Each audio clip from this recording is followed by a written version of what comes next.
On October 28, 1943, the U.S. Navy destroyer escort USS Eldridge reportedly became invisible to radar and briefly to the naked eye while sitting in Philadelphia harbor. According to accounts collected decades later by researcher Morris Jessup and others, the ship and its crew were subjected to an intense electromagnetic field generated by a modified degaussing system, and something went wrong. Witnesses described the ship vanishing from the harbor and appearing moments later at the Norfolk Naval Station in Virginia, 375 miles away, then reappearing in Philadelphia. The crew was found in states of severe psychological distress. Several were fused to the ship's hull. Some reportedly vanished entirely. The U.S. Navy denies the experiment occurred. The official record shows the Eldridge in Bermuda at the relevant dates. But researcher Al Bielek, who claimed to have been a crew member under a different identity, and multiple others provided independent accounts that share specific technical details. The physics behind the Philadelphia experiment, whether it occurred as described or not, are grounded in real theory. Einstein's unified field theory, the unpublished version he reportedly completed in 1925 and then withdrew from publication, proposed that sufficiently intense rotating electromagnetic fields could couple gravity with electromagnetism. At threshold field intensities, space-time itself would fold, creating a wormhole between two spatial locations. The geometry of this is not disputed physics. It is what general relativity already predicts. The only question is the energy requirement, and whether someone may have met it in 1943. The next episode is already in my profile. Subscribe so you don't miss it.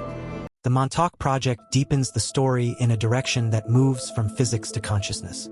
From approximately 1971 to 1983, according to multiple whistleblower accounts, including those of Preston Nichols and Peter Moon, whose accounts contain independent technical corroboration, the Montauk Air Force Station on Long Island, New York, was the site of classified experiments into time manipulation, remote viewing, and psychotronic technology. The central claim is that researchers used a modified chair originally developed by ITT Corporation, called the Montauk chair, in which a psychic subject could generate coherent thought forms powerful enough to be amplified by the base's phased array radar system and projected into spacetime.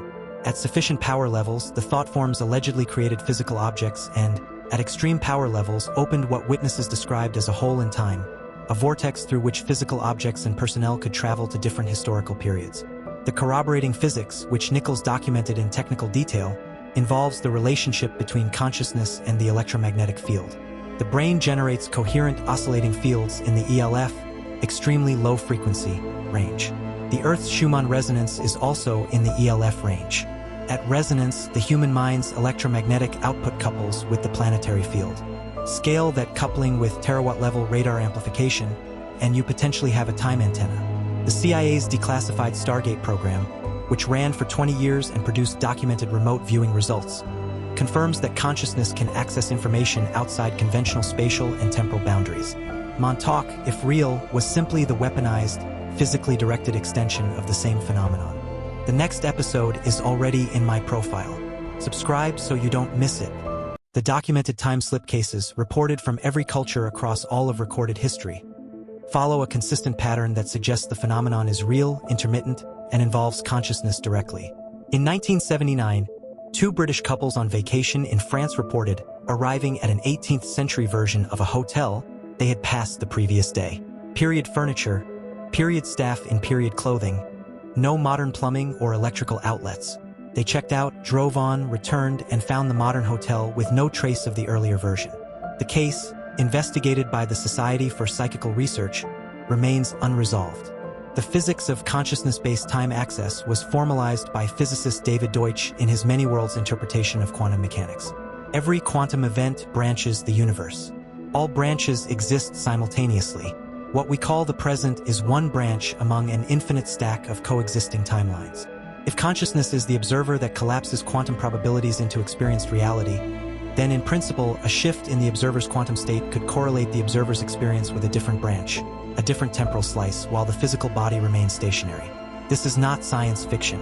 This is the logical implication of the most well-verified framework in all of physics, extended from subatomic scale to conscious experience. Time is not a river with one direction. It is an architecture. Consciousness is not inside time. Time is inside consciousness. And once you see this, you cannot unsee it. The next episode is already in my profile. Subscribe so you don't miss it.